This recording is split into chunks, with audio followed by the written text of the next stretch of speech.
They called her the Quiet One. Dr. Marcus Sterling watched Laura Bennett move through the ICU at Oak Creek Memorial with the kind of precision that made him uneasy, though he couldn't quite articulate why. She didn't socialize.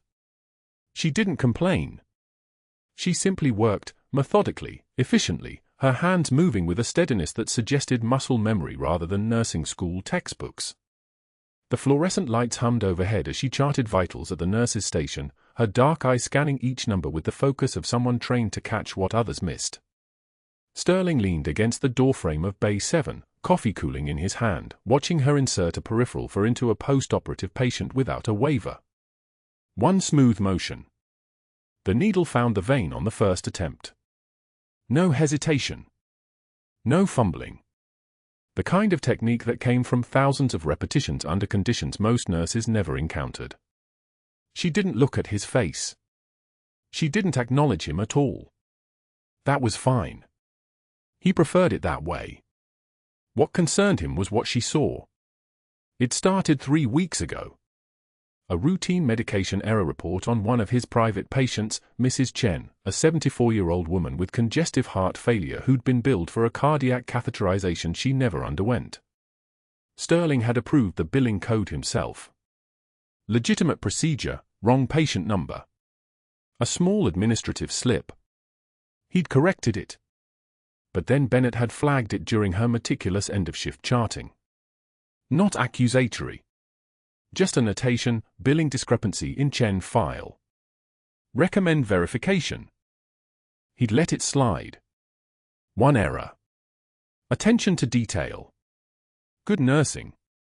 Then came the Ramirez case. And the Morrison case. And the Kashani file from 2 months back that Sterling had assumed would never surface again. Bennett had found them all. For billing discrepancies across his private patient roster, each one carefully documented, each one flagged for verification and reconciliation. She'd mentioned them to the billing department supervisor casually, as if discussing nothing more significant than a misplaced chart. The supervisor had passed them along to hospital administration. Nothing had come of it yet. The discrepancies were small enough, easily explained away as coding errors, clerical oversights. But Bennett was still charting. Still watching. Sterling took a long pull of his coffee and calculated what she might find if she kept digging. In the past 18 months, he'd funneled $847,000 through his private patient files, fabricated procedures, inflated billing codes, insurance claims that bore no relationship to actual treatment provided. A cardiac stress test that never happened. An echocardiogram billed to 3 different patients. A interventional radiology procedure that existed only as a line item on a claim form. The money moved cleanly from insurance companies to his practice account, then distributed through shell accounts to 3 board members who'd been quiet about his diagnostic shortcuts and medication choices. Everyone benefited. Everyone was protected. Until now. Bennett finished charting and closed her workstation without hurrying.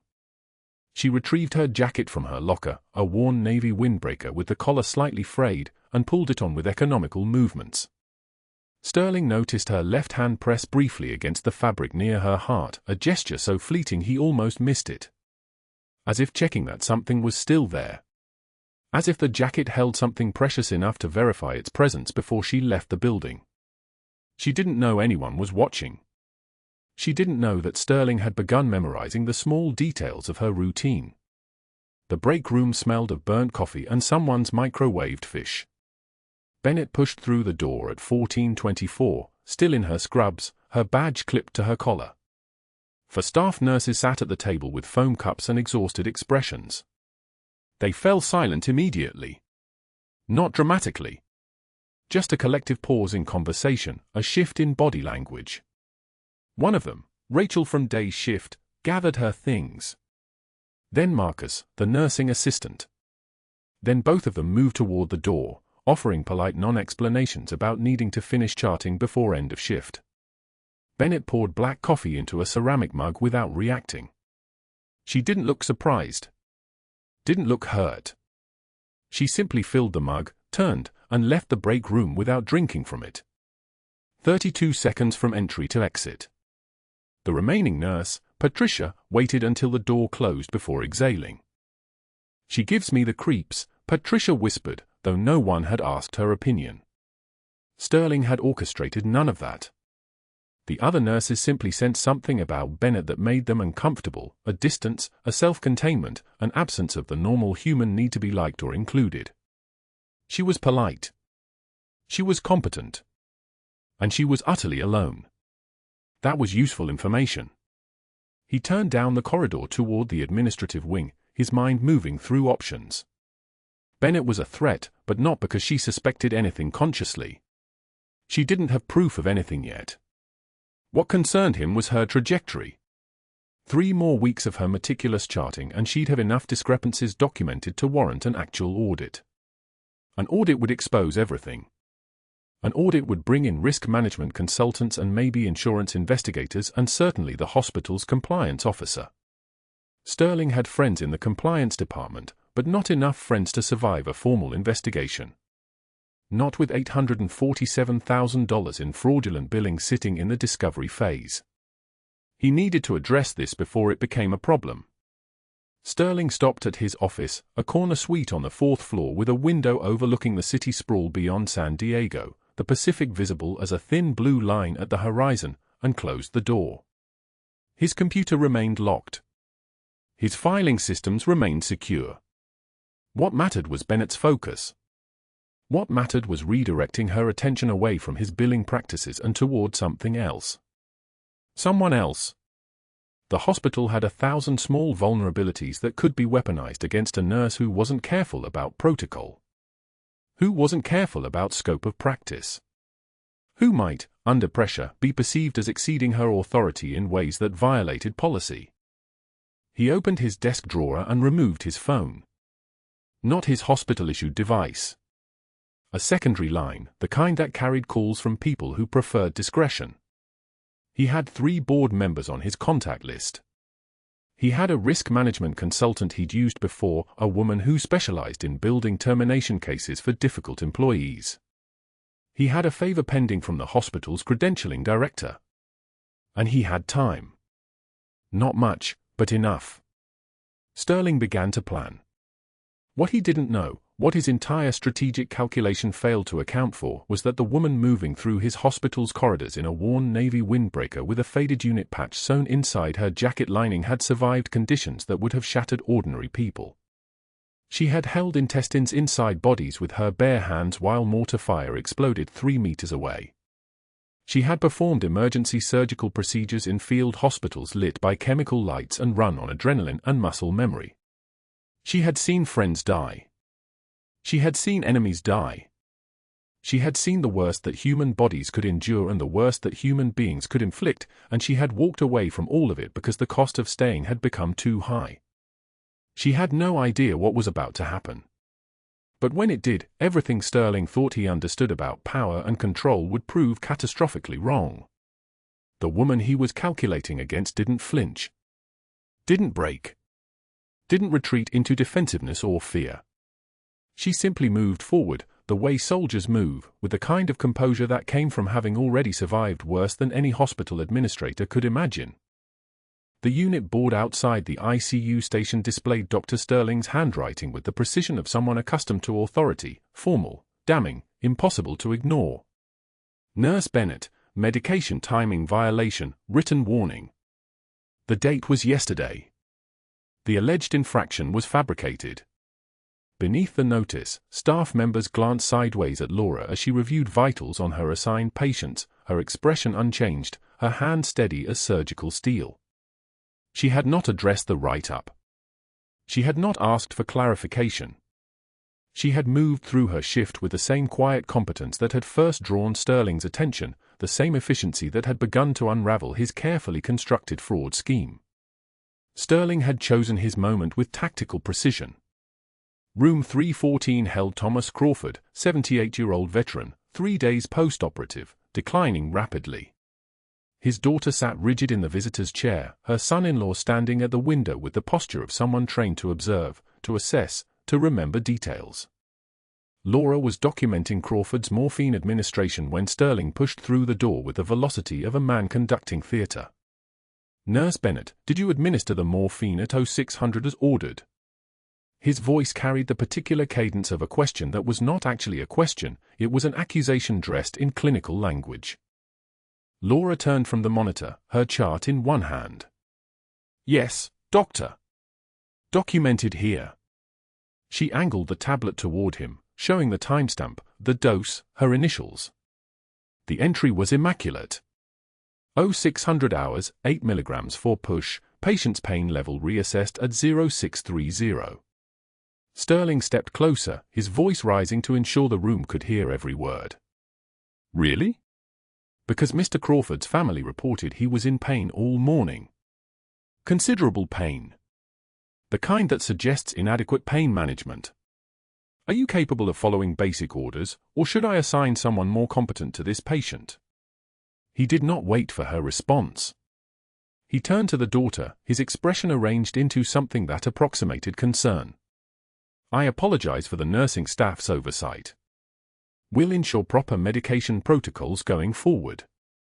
Laura took one measured breath. She did not look away from Sterling's face.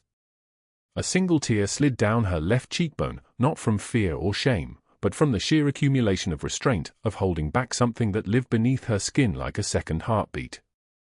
She wiped it with the back of her hand, her gaze never breaking contact with his, her jaw set at an angle that suggested she was holding back words that could reshape bone.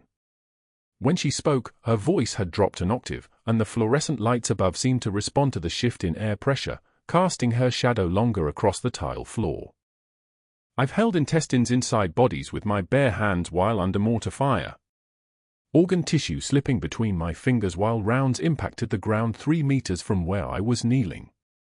And your cowardice doesn't move me." Sterling's face went the color of old newspaper. The son-in-law's shoulders straightened. Thomas Crawford's monitors beat their steady rhythm, indifferent to the recalibration happening in real time in front of his bed. Sterling left without another word, his exit carrying the velocity of a retreat, and the door swung closed behind him with a pneumatic hiss that sounded like something essential escaping. What happened next did not register as surprise on the faces around Laura, it registered as recognition. The son-in-law sat down slowly in the vinyl chair beside his father-in-law's bed, as though his legs had simply decided to stop operating. Crawford's daughter reached out and gripped the bedrail, her knuckles whitening against the cold steel. Nobody spoke.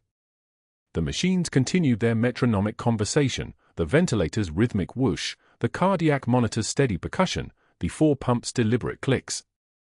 Laura finished her documentation without trembling. She checked Crawford's lines with the same precision she had employed 20 minutes earlier. She adjusted his blanket. She noted on the chart that pain management appeared adequate based on his current vital signs and the absence of facial tension. Then she left the room, her movements fluid, her breathing controlled, her hands moving with the kind of calm that comes from having already survived worse than any hospital administrator could imagine. That afternoon, Sterling's campaign shifted. It became less about direct confrontation and more about what researchers called social extinction, the systematic removal of Laura from every informal structure that held the ICU together. She sat in the break room at 1300 hours with a container of lukewarm rice and grilled chicken, her lunch assembled from the same vending machines that served everyone else. For nurses at the corner table, the ones who usually called greetings when she passed, who had asked about her weekend, who had traded 12-hour shifts with her without resentment, immediately gathered their belongings with the synchronized movement of a practiced formation. They exchanged glances. They relocated to the hallway with their own lunches, their conversation resuming on the other side of the glass partition as though they had simply decided that the break room had become uncomfortable, confining, unsuitable. 2 more nurses who had been standing by the refrigerator made similar calculations and followed them out. Laura sat alone at a table meant for 6, her fork moving mechanically through rice that no longer tasted like anything. She could feel the weight of the faded unit patch sewn inside her jacket lining, pressed against her ribs like a second heartbeat, a reminder of who she had been before anonymity became a survival strategy. The patch was stitched from fabric so old the colors had faded to near invisibility, desert tan bleeding into khaki, the unit insignia barely visible unless you knew exactly where to look. She pressed her hand against her ribs through the fabric of her scrubs, a gesture so small no one would have noticed, even if anyone had been watching. Which they were not. The following week during morning rounds, Sterling orchestrated his next move with the precision of someone who understood institutional power. 8 staff members stood in the hallway outside the ICU, residents, nurses, respiratory therapists, case management, the full apparatus of Oak Creek Memorial's critical care structure. Laura was at the medication cart, verifying orders for her 3 patients. Sterling's voice carried from the hallway with mathematical clarity. I'm genuinely concerned about Nurse Bennett's competence level. She seems overwhelmed by ICU standards. The acuity level here, the decision-making pace, the precision required, it's a significant burden. Perhaps a transfer to a less demanding unit would be more appropriate. Telemetry. Step-down care. Somewhere she could manage without this level of stress. A younger nurse whispered something to her colleague. The colleague's response was inaudible, but her expression suggested agreement. Sterling smiled. It was the smile of a man who understood that reputation was constructed like a building. You removed the load-bearing walls gradually, and eventually the structure found its own way to collapse. Laura did not emerge from the medication cart. Her hands did not shake. But something deeper shifted. Some internal architecture of composure that had been holding her steady began to recalibrate, preparing for the next strike she knew was coming. Sterling's words hung in the fluorescent-lit air like a diagnosis, not accurate, but it did not matter. Accuracy was irrelevant. Repetition was everything. If he said it enough times, in front of enough people, with enough institutional authority behind the words, it would eventually become true. That night, Laura drove home through San Diego traffic on the 5 corridor, watching the taillights of 1,000 cars bleed red against the darkening sky. The weight of anonymity pressed against her chest like a physical force, the effort of maintaining the facade of just a nurse, just someone trying to help, just another employee at Oak Creek Memorial trying to survive a shift. The mask she wore had cracks in it now. Sterling had put them there deliberately, methodically, with the patience of someone who understood that breaking a person did not require speed. It required consistency. It required witnesses. It required making her isolation so complete that even her own resilience became a liability. But that wasn't the worst part. Sterling had made his calls by then, quiet conversations with board members who owed him referrals, physicians whose financial arrangements depended on his discretion, administrators whose own questionable billing practices meant they could not afford to examine his too closely. He had set wheels in motion that Laura could not yet see, machinery that would begin turning within 72 hours. The suspension would come. The investigation would follow. The termination would be inevitable.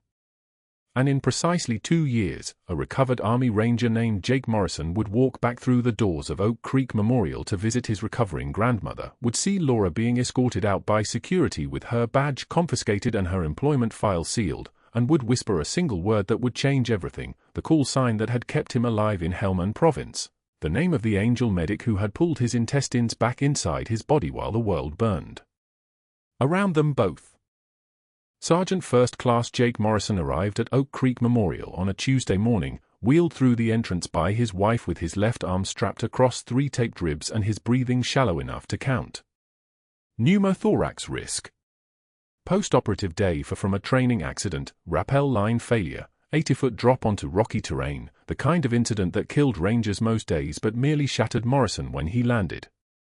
His grandmother was 3 floors up in the cardiac unit. He was headed to the ICU for monitoring. Neither of them knew Laura Bennett was working night shift preparing for bed. The bed in room 312 was already made when they transferred Morrison from the gurney. His wife, Sarah, watched the nurses check vitals and set up the continuous pulse oximetry monitor.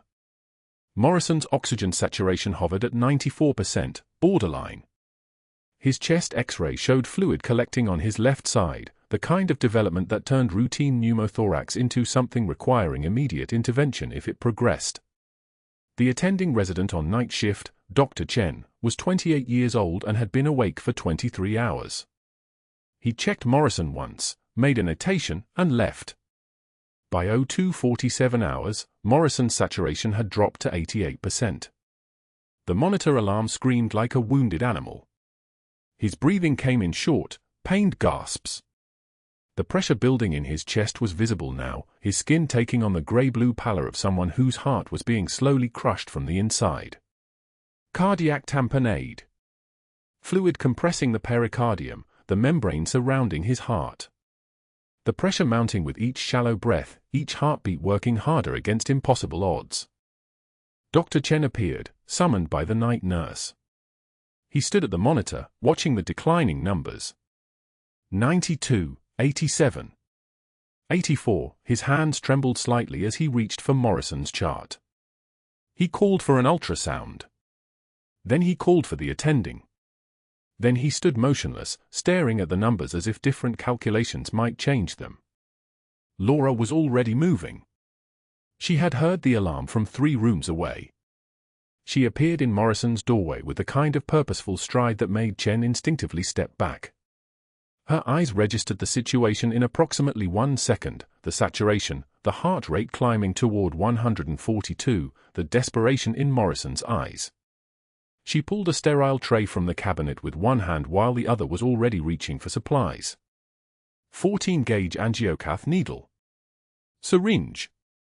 Sterile drape. Antiseptic prep. She moved like someone operating from pure muscle memory, the kind of fluency that came from hundreds of repetitions, not dozens. Room needs to be quiet, she said. Not a request. A command. The tone carried the weight of someone accustomed to being obeyed under fire. The night nurse moved to the door and closed it. Chen moved to the corner. Laura's hands were already scrubbed. She positioned Morrison supine, found the landmark, the xiphoid process, the angle of Louis, the 5th intercostal space, and marked it with practiced precision. Her fingers moved through the palpation like someone reading Braille, finding the exact point where needle would meet fluid. She prepped the skin with a single smooth motion, antiseptic drawing a perfect circle on his chest. The smell of iodine filled the small room, sharp and clinical. "This is going to feel like pressure," she told Morrison, her voice steady as a surgical laser. "Not pain. Pressure. You're going to feel the needle and then you're going to feel better." The needle went in. Muscle memory took over.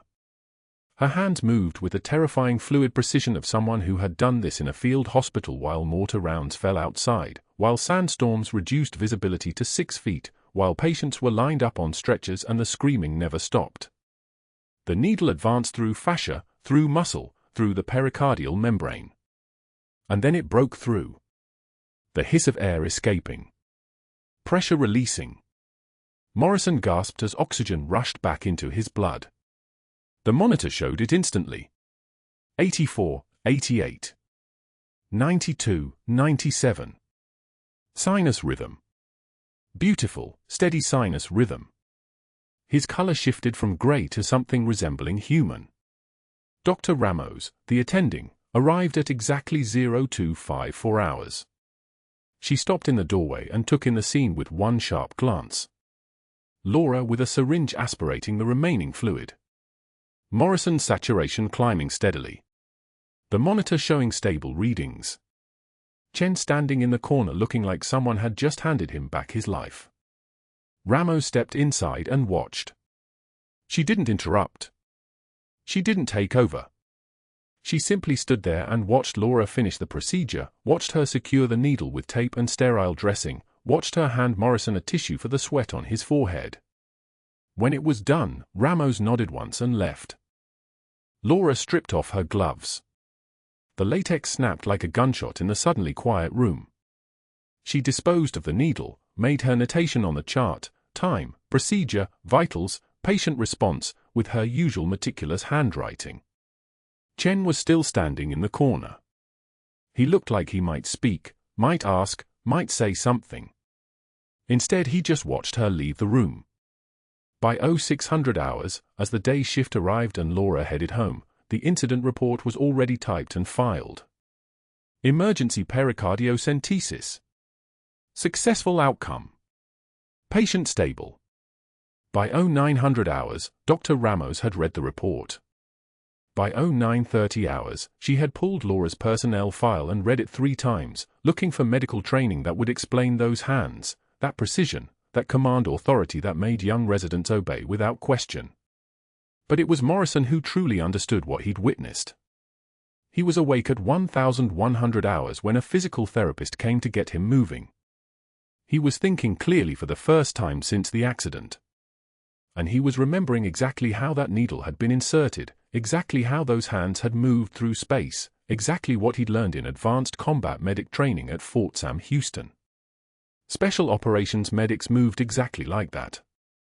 With economy of motion. With absolute certainty. With the kind of precision that only came from practice under pressure, the worst kind of pressure. Not in a calm, orderly hospital room with all the equipment you could want. But in field hospitals with spotty electricity. In forward surgical teams with incoming fire. In situations where the patient lived or died based on exactly how fast your hands moved and exactly how steady they stayed. Morrison waited until the evening shift came on. He waited until the ICU quieted down. Then he pressed the call button and asked the night nurse a simple question, the nurse who came in during his crisis, the one with steady hands. What was her name? Laura Bennett, the nurse said. She's been here 3 years. Night shift. Best hands in the unit. Morrison closed his eyes. 3 years of hiding. 3 years of being someone else. And he'd recognized her in seconds. The way she moved through crisis was unmistakable. It was the way Senior Chief Petty Officer Laura Bennett had always moved.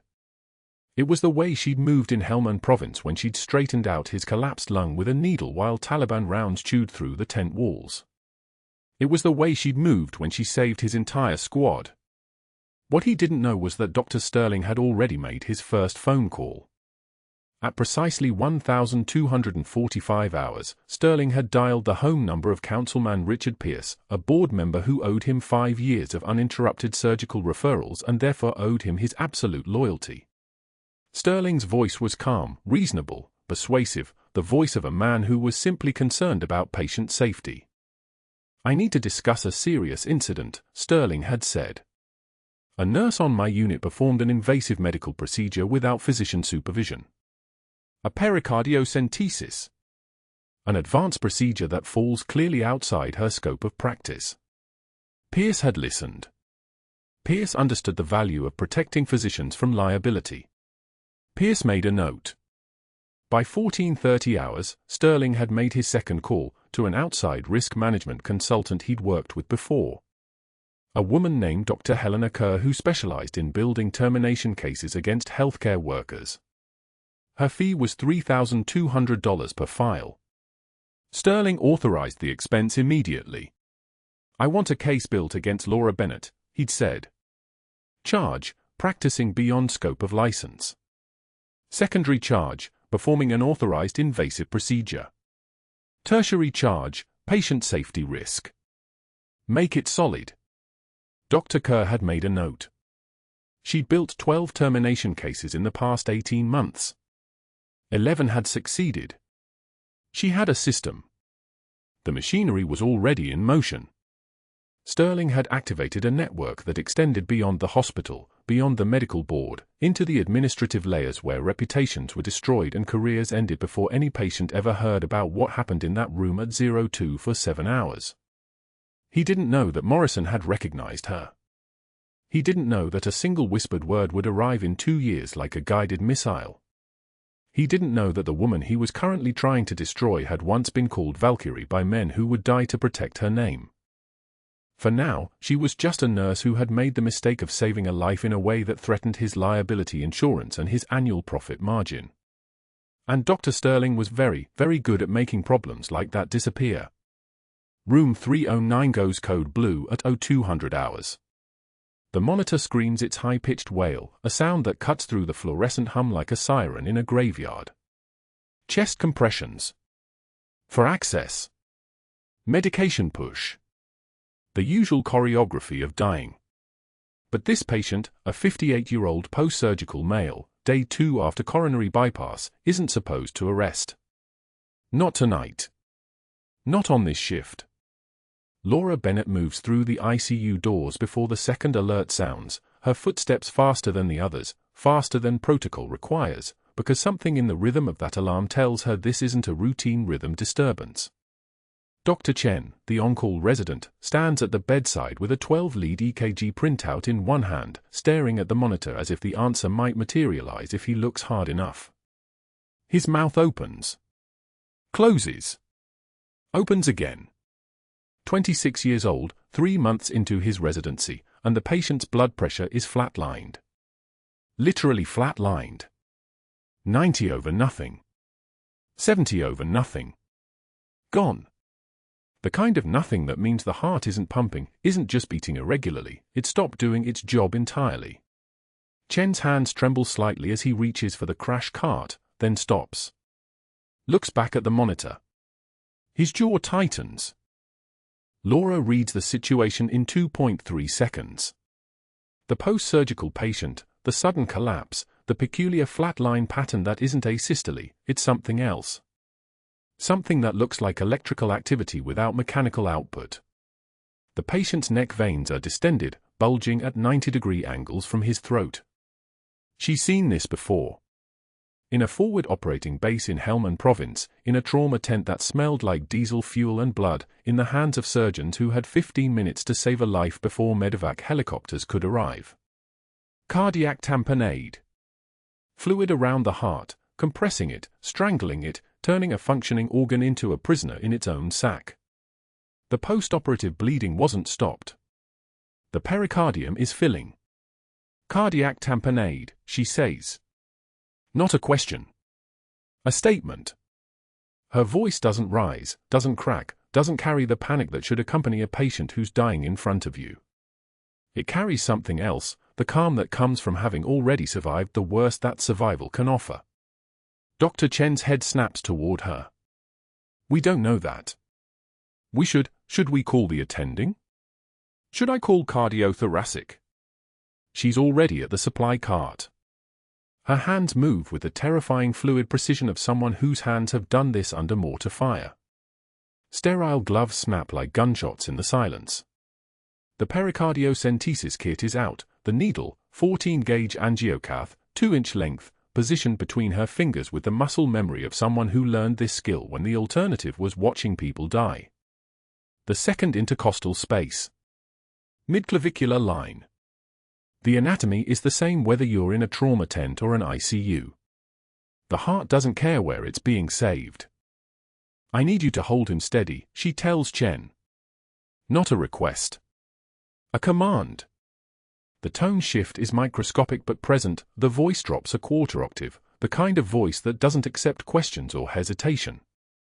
Chen's hands find their place on the patient's shoulder, stabilizing him as Laura positions the needle. The skin is cold, clammy with the sweat of shock. She doesn't hesitate. She doesn't look up. She doesn't check with anyone. The needle goes in at a 45-degree angle, advancing slowly, feeling for the give, the moment when she breaks through the pericardial sac. And there it is. The yield. The sudden release of pressure as the needle breaches the membrane. Fluid, straw-colored, slightly bloody, the fluid of internal bleeding, rushes back into the syringe. 10 milliliters. 20. 30. The pressure releases with each withdrawal, the pericardium decompressing, the heart suddenly free to do its job. She doesn't remove the needle yet. She advances the guide wire through the angiocath, threading it carefully, then withdraws the needle and leaves the plastic catheter in place, a straw for the heart to breathe through. 60 milliliters of fluid. 70. The monitor changes. The flatline becomes a rhythm. Weak at first, tentative, like a heart remembering how to beat. Then stronger. A sinus rhythm climbs the screen, 60 beats per minute, 75, 85, climbing toward something resembling normal. The blood pressure registers. 80 over 40. 90 over 50. Climbing. The patient's oxygen saturation rises. The color returns to his lips. The death stops happening, and instead, life resumes. The attending arrives 90 seconds later, Dr. Patel, an older cardiologist with 23 years of experience and the kind of presence that makes residents straighten their spines. He sees the catheter in the pericardium, the bag of fluid draining into a collection chamber, the monitor showing a patient who was dead 2 minutes ago and is now, somehow, alive. He looks at the chart. Looks at Dr. Chen, whose hands are still shaking slightly. Looks at Laura, who is already documenting her findings in a voice so steady it might be reading a grocery list. Who did this? Patel asks. Laura, Chen says. His voice cracks slightly on the first syllable. Patel steps back. Steps closer. Steps back again. He watches the monitor. He watches the fluid drain. He watches the patient's chest rise and fall. And then he does something that will echo through the ICU for months to come. He steps away from the bedside entirely and says nothing. The silence that follows is so thick you could operate in it. He doesn't ask questions. He doesn't second-guess her technique. He doesn't intervene or correct or suggest an alternative. He simply watches a Navy combat medic finish saving a life, and he has the good sense to get out of her way. Laura finishes her documentation at 0247. The patient is stable. The bleeding is controlled. The pericardium is decompressing, the catheter working exactly as intended, bought time until cardiothoracic surgery can open the chest and find the source of the bleeding and repair it in the operating room tomorrow morning. She removes her gloves. Washes her hands at the sink, the water running warm and anonymous over skin that has held this kind of competence for so long that competence is all she's ever known how to do. But that wasn't the worst part. Not even close. Dr. Sterling saw the entire thing from the monitor station outside the patient's room. Saw Laura move with a precision that belonged in an operating theater, not an ICU nursing station. Saw her command a resident with the authority of someone who'd given orders in the field, in the dark, with bullets overhead.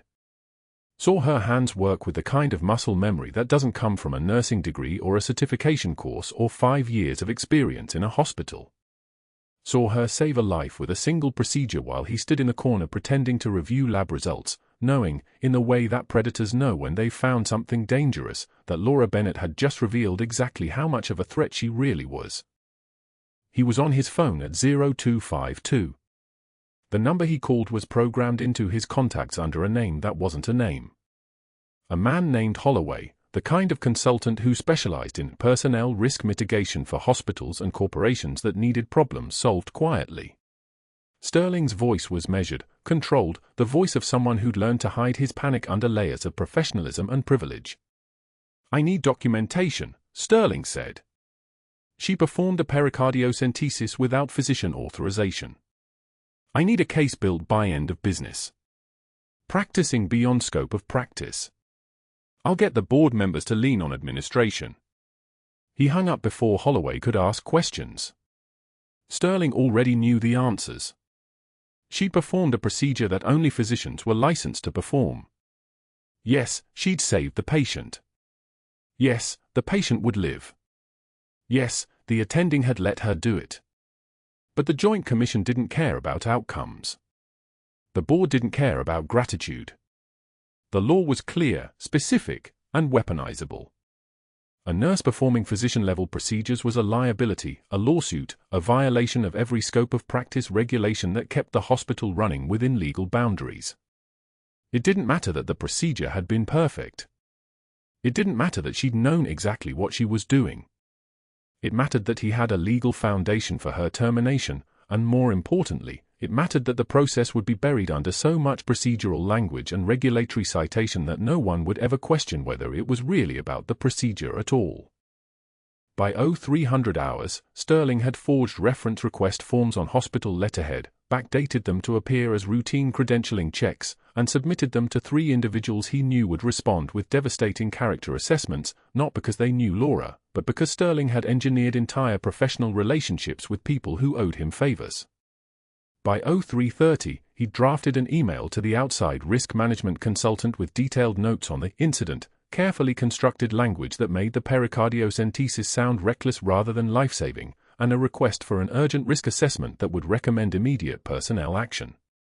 By 0400 hours, Laura was still in the ICU, changing the dressing on the pericardial catheter, her hand steady, her breathing even, her face the blank canvas of someone who'd learned to compartmentalize fear so completely that fear no longer existed in the spaces where she worked.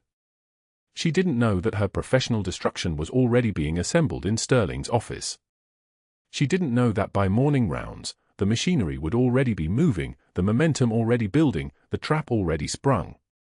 She only knew that the patient in room 309 was alive. That the monitor showed a beating heart. That she'd held everything together, the patient, the procedure, her composure, her secret, for one more night. And in a hospital where people died regularly, where mistakes could cost lives, where the margins between success and failure were measured in milliliters of fluid and heartbeats per minute, that was enough. That was all she ever asked for. That was all she ever got. The rain would come later. The cemetery would come later.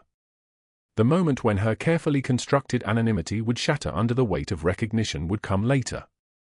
But for now, at 0415 hours on a Wednesday night in San Diego, Laura Bennett was just a nurse saving a patient's life the way thousands of nurses did every single night, invisible and essential and completely unaware that the cost of her competence was about to be calculated in currencies that had nothing to do with medicine. Within 72 hours, Dr. Sterling's network activated like a precision instrument. 3 board members who owed him referrals received carefully worded calls, not demands, just gentle reminders about mutual interests and professional obligations. The risk management consultant he'd hired arrived on Tuesday morning with a leather portfolio and a predetermined conclusion: Laura Bennett had exceeded her scope of practice, endangered hospital liability, and needed immediate suspension pending formal investigation. The forged reference request forms went out that same afternoon, each one carefully crafted to appear as routine verification queries from the hospital's credentialing office. Sterling had moved from bullying to strategy, from noise to machinery, and the machinery was grinding forward with the cold efficiency of someone who'd learned to weaponize bureaucracy. By Wednesday afternoon, Laura's ID badge was confiscated by a security officer whose name she didn't catch. She stood in the administrative office while a woman from HR, Janet Pierce, according to her nameplate, read from a prepared statement with the tone of someone reciting a parking ticket violation.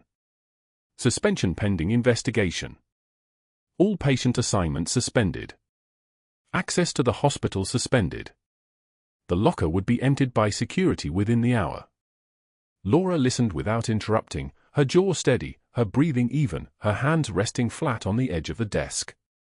The trembling that threatened to surface she locked away in the same compartment where she stored the memory of a 19-year-old bleeding out in her arms. Not here. Not where they could see.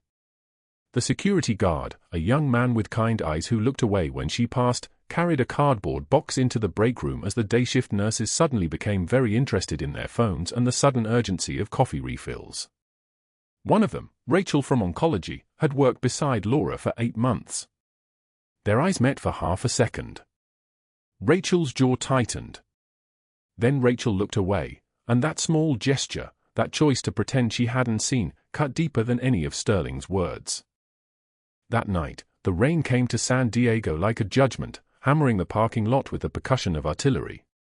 Laura stood at Marcus Bennett's grave with the faded unit patch from her jacket lining pressed against her chest, feeling the weight of the embroidered insignia against her heart. The patch had survived 2 decades of military campaigns, 2 combat tours, a wedding, a diagnosis, a funeral. It had survived everything except her own failure to protect the one person who mattered. The rain streaked her face, but she didn't wipe it away. Weakness was information. Tears were data. She let them come, there in the dark, where no one could see the senior chief petty officer break. "I'm sorry, Marcus," she whispered to the granite marker. "I failed again. I couldn't even hold on to this." The words dissolved into the rain. The patch grew heavier against her chest, as if gravity itself had turned against her. The next morning arrived with the kind of clarity that comes after surrender. Laura had spent the night sitting in her car in the Oak Creek Memorial parking lot, not quite ready to drive home, not quite ready to accept that this sanctuary, this last place where she'd managed to exist without being seen, was closing its doors. She'd called in sick for the rest of the week, though everyone knew the suspension meant there would be no rest of the week shifts to call in sick for. Everything had been taken. Her badge. Her access. Her purpose. The careful architecture of her civilian life, rebuilt brick by brick over 2 years, had collapsed in 72 hours. At 0830 hours, she sat in the hospital security office, watching the monitors cycle through feeds of the corridors she'd walked 1,000 times. The desk sergeant, an older man with white sideburns and a veteran's bearing, slid a manila envelope across the desk containing her belongings. Personal items from her locker. A water bottle. A photo of Marcus that she'd never posted, never shown anyone, kept face down in the bottom drawer. A single scrunchie. The sergeant didn't look at her. Nobody was looking at her anymore. But then the front doors of Oak Creek Memorial burst open, and Sergeant First Class Jake Morrison wheeled himself through, discharge orders be damned, mobility still a work in progress, his left leg still wrapped in compression bandaging because heroes didn't wait for permission. He was supposed to be resting. Instead, he was here, and his eyes found her across the lobby with the precision of a targeting system. She was being escorted out by security.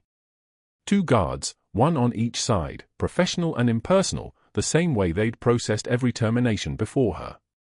Laura walked with her head forward, her movements controlled, her expression neutral, the mask still in place even as everything beneath it shattered. The fluorescent lights overhead buzzed with their familiar hum. The double doors slid open. Rain beyond. The end of something. And then she heard it. A single word, whispered from the wheelchair with the reverence of someone calling out to a ghost, Valkyrie. Laura's steps faltered for exactly 1/2 second. No one else heard it. The security guards didn't hear it. But she did. The code name she hadn't been called in 2 years. The call sign that belonged to someone who no longer existed. She didn't turn around. She couldn't turn around. If she turned around, if she acknowledged that word, the entire carefully constructed lie of her anonymity would collapse. But she stopped walking. And in that pause, Amanda Chen, the pediatric nurse who'd been restocking supplies near the admitting desk, went pale. Her hands trembled as she reached into her scrub pocket and pulled out her phone. A photo. A letter, yellowed with age, printed from an email that had been forwarded 100 times. Her brother's last message from Kandahar, dated May 2019. Words about the angel medic who'd saved his entire squad during a mortar attack. Words about hands moving with surgical precision while rounds came through the roof. Words about a female combat medic whose name he never learned but whose face he'd never forget. Amanda's eyes locked onto Laura's across the lobby. Recognition. Realization. Trembling becoming certainty. Senior Chief. Amanda whispered.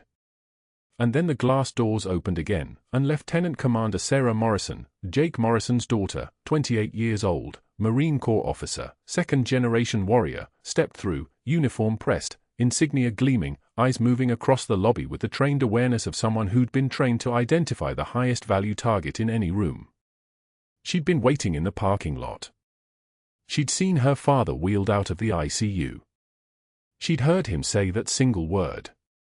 Now she was standing in the lobby of Oak Creek Memorial, and her eyes found the suspended nurse with the unit patch visible where her jacket had shifted. Lieutenant Morrison said, and her voice carried the weight of formal protocol.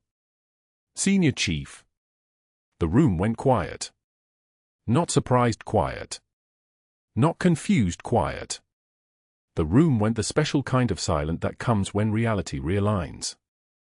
A man in dress blues entered through the west corridor, moving with the careful gait of someone accustomed to commanding entire rooms without raising his voice. Navy SEAL Team Leader Commander Marcus Davis. A printed file folder in his hands, already open, already leading. And when he reached the center of the lobby, standing exactly between Laura and the security guards, he began to read aloud with the voice of someone delivering a commendation, not a casual briefing. Bronze Star, First Award. A pause. Staff stopped moving. Bronze Star, Second Award. Another pause. Purple Heart, 2017. He looked up from the file. Eyes met Laura's. Purple Heart, 2018. And finally, he turned the page. Let the silence stretch. Navy Cross for Valor, 2019. For extraordinary heroism under fire in Helmand Province, Afghanistan. Awarded to Senior Chief Petty Officer Laura Bennett. His voice dropped an octave. The most decorated combat medic in her generation. The lobby didn't just go silent. The lobby went the kind of silent where you could hear the rain outside, where you could hear the beeping of monitors in the distant ICU, where you could hear the collective realization that every assumption about the woman being escorted out by security had been wrong. And then the FBI agents walked through the doors. Two of them, one male with a sharp jaw and the bearing of someone who'd spent 15 years building cases, one female with cold eyes and the kind of clarity that comes from having seen institutional corruption from every angle. They moved past the military personnel, past Morrison, past Davis, past the lieutenant in dress blues, and they approached Dr. Sterling, who'd been watching from the second-floor observation deck, pale and sweating and finally understanding that his carefully constructed network had collapsed. The male agent held up a federal warrant. The female agent read Sterling his rights in a voice that didn't waver. The forged personnel forms. The fabricated write-up on the unit board. The altered medication records. The conspiracy to defraud the federal Medicare program using ghost consultations and fraudulent billing. Hundreds of thousands of dollars. Insurance companies. Medical device kickbacks. Everything that had seemed so careful, so controlled, so inevitable in his hands had become evidence in a federal investigation triggered by a junior HR administrator who'd noticed the handwriting on the fabricated reference forms didn't match any authorized hospital officials. Sterling's mouth opened. Closed. His face cycled through colors, pale to red to white to gray. You have the right to remain silent, the female agent continued, and the sound of handcuffs clicking into place echoed through the lobby like a gavel. Subscribe to the Code Whisperers and hit the notification bell so you never miss a story about the quiet heroes walking among us. And hey, if this story about Laura Bennett stayed with you, drop a comment below. Tell us, what would you have done in her position? Would you have stayed hidden, or would you have fought back? Your stories matter. Like this video, and we'll see you next time.